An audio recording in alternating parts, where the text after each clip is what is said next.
2002 GMC Yukon. Be sure you use the word GMC, even though Chevy could be a sister to this Motors. Somebody stole the vehicle, went in through the doorway. Most people are going to want to replace this whole door, the handle. If you are, go ahead and settle for the back door piece. Go to the junkyard, take it off, get the back door, not the front one, because it doesn't have a key. You don't want the key. You're going to put it back on, because to get that key and all the parts made, every single thing, it's not fun to get that made. Okay, now with that being said, how are you going to get the door open with no key? Well, for one thing, you want to make sure your battery is fully charged. But for number two, you're going to need a key fob. So therefore, getting it repaired, they won't steal it again. You repair it, they'll steal it again. All right, so let's say that you're missing a key fob. If you don't have a key fob, or you lost your key fob, what do you do then? What are you gonna do now about this situation? Well, I went ahead and got online, because you're gonna go ahead and go to AutoZone or Napa. With Napa and AutoZone, pretty much are going to give you the identical key fob that you will be needing. I found online that you can order a key fob. Now at AutoZone and Napa, you're looking about $80 for a 2002 Yukon. Be sure that you're familiar that a 2002 and a 2001, I would say 2002 and below, are compatible, but 2003 on up, I seem to be having problems with them. I went ahead and bought this set off of eBay. And now when you order off eBay, it's a hit or miss. And you get lucky and sometimes you don't. Now, these, you want to be careful when you order these off eBay, because they usually sell you the plastic and it's empty on the inside. You could feel the weight of it. I open it up, and sure enough, I got two of them. And right now you could look for two of them, and you get it for the price of $14. If you went to AutoZone, you're looking about $80, and you only get one.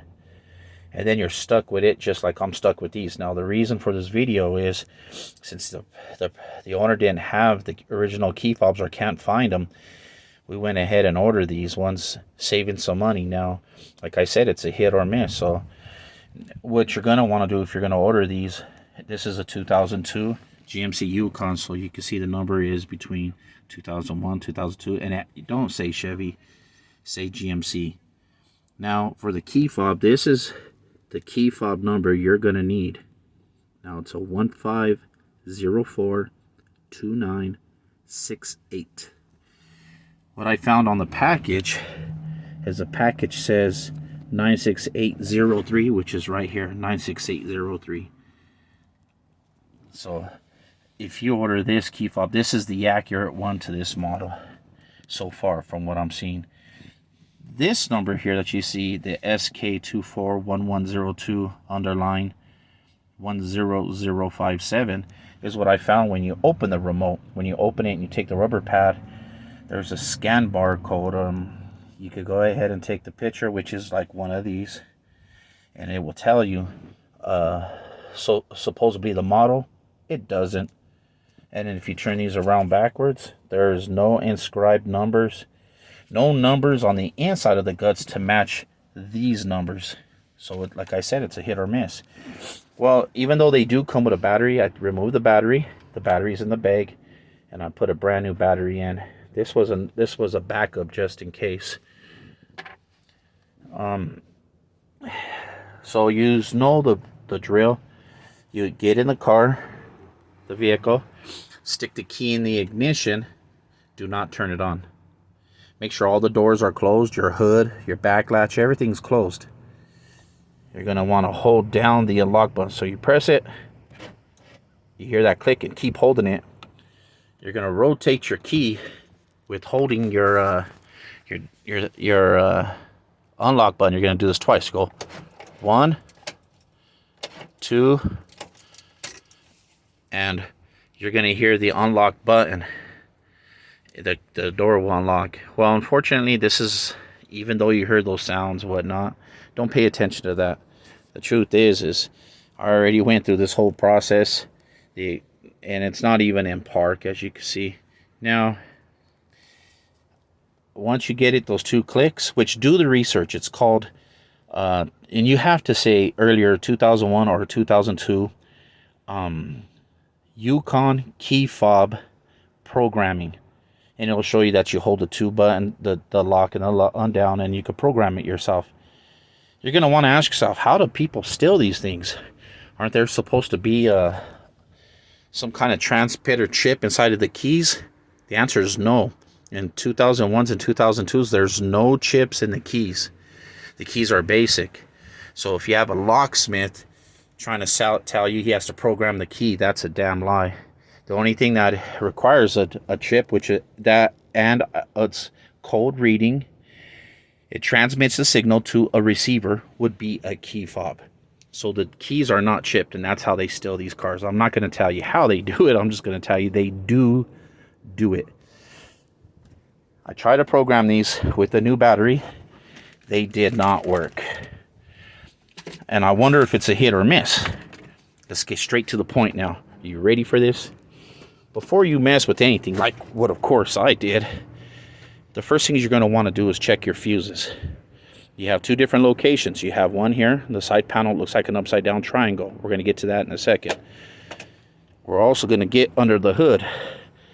So beneath your hood here, as you can see, it's a Vortex engine, 8-cylinder. Here's the battery.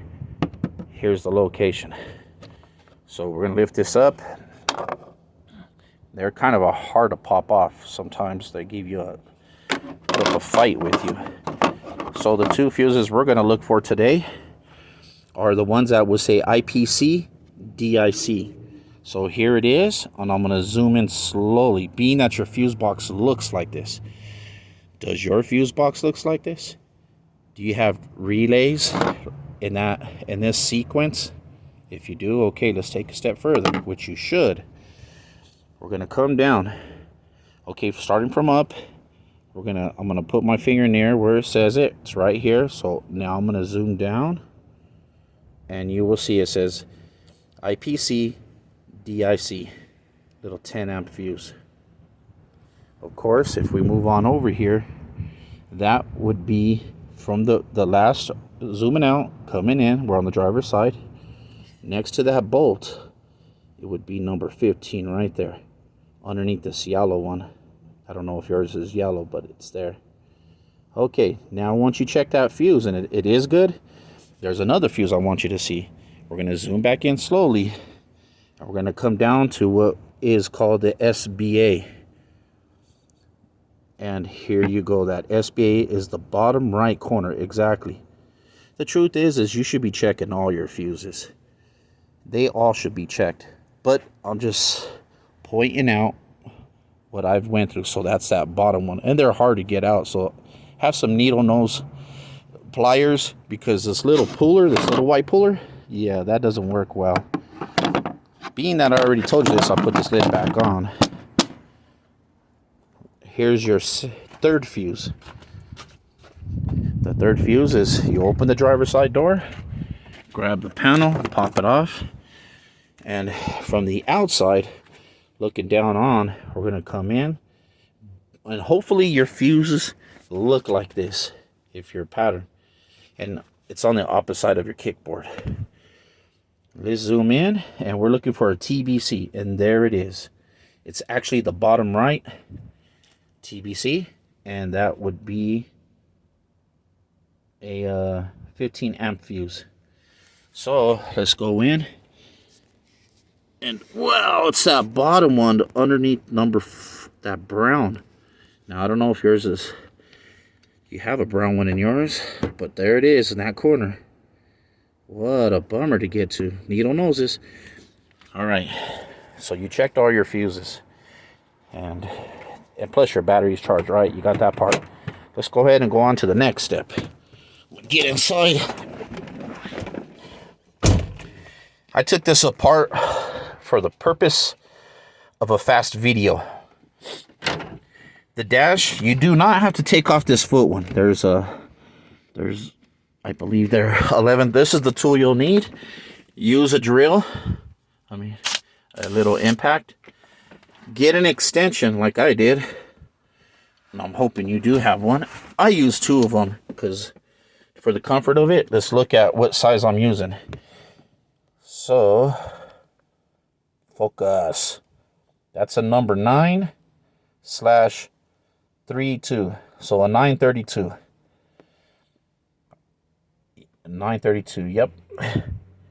I thought this would actually be a standard, which was 11 or possibly a 12. Because I'm so used to playing with 10s. Let's get back to what we were doing. Put that bad boy back on. All right, first thing you're going to want to do, put your key in the ignition. Turn your key into the on position, but not the cranking, just into the on. Step on your brake and put it all the way, your gear selector, put it from park all the way to the bottom. Make sure you're not on a hill.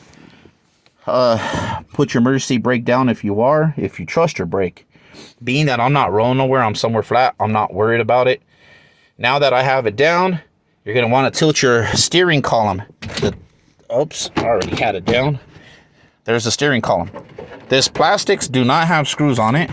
You're going to want to start from the edge and gently pop your plastics, working your way across. Now, I'm not saying pull it off complete. I'm saying just once it pops, work your fingers through and it'll pop around. Remember, this is a big face up here, so sometimes it's really hard to get out of, how to get out of your dash. And you don't want to crack anything. So now, once you take that off, now time for your 4 screws. Your 4 screws are going to be 1, 2, 3, and 4. I already removed the screws. And the purpose of removing the screws is to remove the cluster, which tells you your RPMs, your mile per hour, your gas, and whatnot. All right, now my key's off. Okay, it's not started. Now, let's have a look at these screws, how long they are. And this is why I tell you, use an extension. Look at those screws. If you do it by hand, you're going to be there forever. Imagine putting these back. Not fun at all. Considering that you've already taken off this plastic, didn't break anything, what you have is this cluster in front of you. You're going to take the 4 screws out, and you're going to gently remove the cluster itself. Let's have a look. All right, so there it is. It does not want to come out because the wiring that's connected to it is attached not only to the terminal that plugs into this, but there's a zip tie on your far left side way back here. All right, being that you've manipulated this somehow and you're able to get it out, okay, let's say that you did. See how long my wire is now? And I'm able to move it even with the wire attached to it. Let's see where that plastic's at. Oh, there it is. So it's not really a zip tie, it's a plug. I yanked it, bam, and when I did, the cord comes out a lot longer. You're able to put this to the side. Once you put that to the side, then you have access to all this. I went on forums, I went on Google. I've been at it for like 3 days trying to do research on the 2002 GMC Yukon. And they say that these remotes receiver, because of course it sends a signal and a receiver receives it. They say the receiver is behind this cluster. So let's have a look, shall we? Here we go. And they say it's connected to the blue box. So I'm in the cluster. Here's the blinker, whatever. So I'm in it. I'm on the far right side, and they say it's some kind of blue box. I went ahead and took off the plastic tab, the same tab that you see here that's gray, this one. And then I was able to wiggle these wires, and I do see something blue. Something's there. And this does look like a metal frame that would hold a box on top. I can't get it out. I can't get a good visual. So your next step is you're going to have to remove the stereo. So remove your screws off your stereo, which is the same tool and the same screws, same length, so you can put all your screws together. They're all the same. You're going to screw the screw out, which is 1, 2, 3, and then 1 for your heater and your heater has another one on the opposite side. Keep in mind that you're going to have to remove the heater before you remove the stereo, because the stereo wire, the harnesses are not long either, but the heater one is. Now, once you take these screws out, do not remove the stereo. Remove this, see this plastic tab here? This is kind of weird on the heater. Don't know why they make it, but it's like a little diving board. I don't know if you can see that clearly with this camera. It's a diving board. See how it's pressing up and down on it? Well, it has 1, 2, 3, and 4. So once you take the screws out, you're going to have to press this down and press the other one, which will let the top fold down, and then you have to do the bottom on up on both sides, and then it slides out. It's not easy to do. All right, so I already had removed mine ahead of time for the sake of speeding up the video, as I mentioned earlier. Let's go ahead and do that.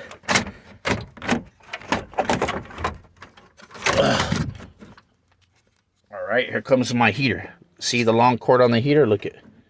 It just comes out. You can put it to the side. The stereo doesn't come out easy. The tabs on this, they're really hard to press and pull out. Being if this has never been done in 2002, is now over 20 years old. Gee, doesn't seem that long, does it? I had to reach underneath, and I found the antenna was the one giving me a hard time.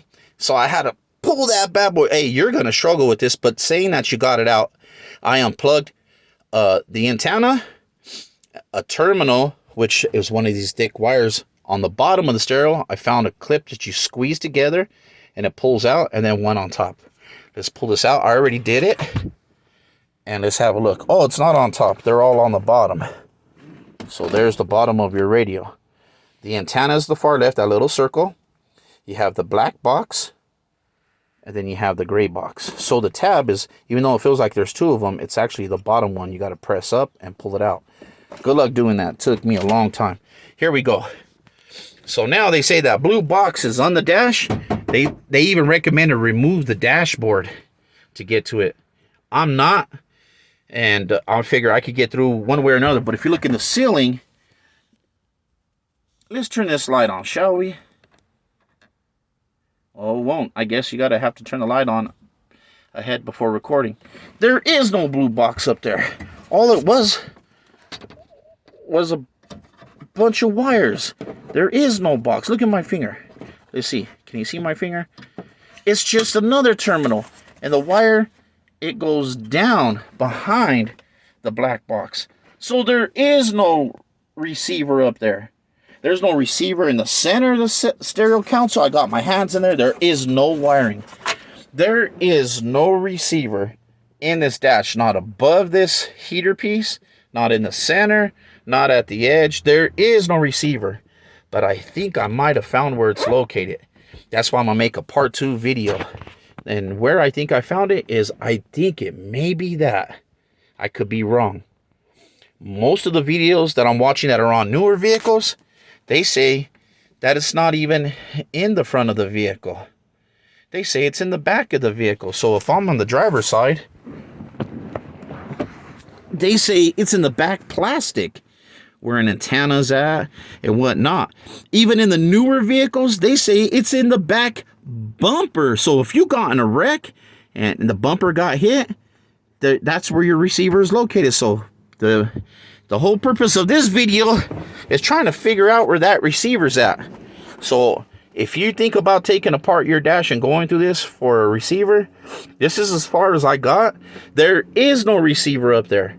And the reason why I need to look at the receiver is because the receiver unplugs. It's supposed to be a box, and I can match it to the key fob code somehow, and figure out if these are the original key fobs. But from what I'm seeing on YouTube and other videos, the receivers, the ones that receive the code, the little receiver box, them are known to give out. So, this is as far as I've gone. I got to get this vehicle back together. If this turns out to be the box, I'm not going to make another video on it. Oh, by the way, how am I going to get to that box? It looks like there's 4 screws. 1, 2, 2 right here. 3, and 4, and the plastic comes off, and I should be able to see what that box is. If that box is not it, damn it. But if it is, I will go ahead and leave a description at the bottom of this video to tell you if indeed that was the transmitter or if not. Now, I made this video so you don't go tear apart your 2001, 2002 Yukon just to find out if that's where it's at. I hope this helps out. And by the way, I can't get this key programmed. I even got another key. I went and grabbed another key fob, and I couldn't get it to activate, even with the new battery, even with the fuses checked. And so this is where I'm stuck at. All right. Well, I hope this helps you in your situation. It may or may not. Oh, something else to keep in mind. Sometimes people's clusters don't work. Their lights don't work, the RPMs and whatnot on these clusters. The problem with these clusters is usually this is called a terminal, like the inside of the pin of these terminals. Sometimes the pins don't go into the hole that it needs to. And on other times, this is one thing that I do know for a fact is wrong with these GMC Yukons, even down to Chevys. There's a black and white wire right there. It's at the very, very end. I'm going to pull it. It's a black and white wire. And yeah, yeah, that's correct. Oh, no. It's on the opposite side. Oh, there it is. And how you'll know it is the black, not the black wire. There's a black wire. Not that one. The black and white will be next to a red wire, followed by, I believe it's orange. There they are. So let's see if I could get the, that sucks. What a setup. Oh, there it is. Black and white, a red, there's an orange and a pink. If you do have a voltage meter reader, you could actually put to see if you're familiar with these, you could actually test your ground, touch anything that's metal in here, touch that black and white wire. If it doesn't beep, it's because not this ground wire goes through the firewall, through the firewall, and it connects to another ground that's behind your engine block on the firewall. You don't want to mess with that wire.